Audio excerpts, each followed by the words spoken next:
Welcome to the installation guide for 3W liners. Before installation, clear away dirt and debris. Then place the driver's side floor mat into position. Once it's properly seated, line up the retention clip with the factory mounting point and press down firmly to secure the mat.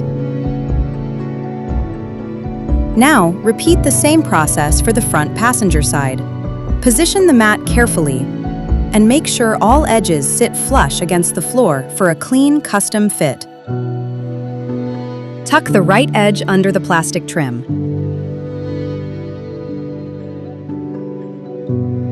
Install the rear floor mat after removing the stock ones. Slide it into position and adjust it to make it fit.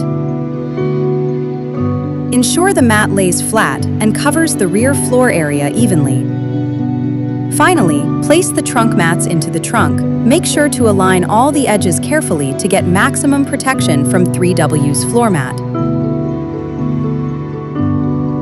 That's it! Your 3W liners are now fully installed and ready to protect your Ford Mustang Mach-E.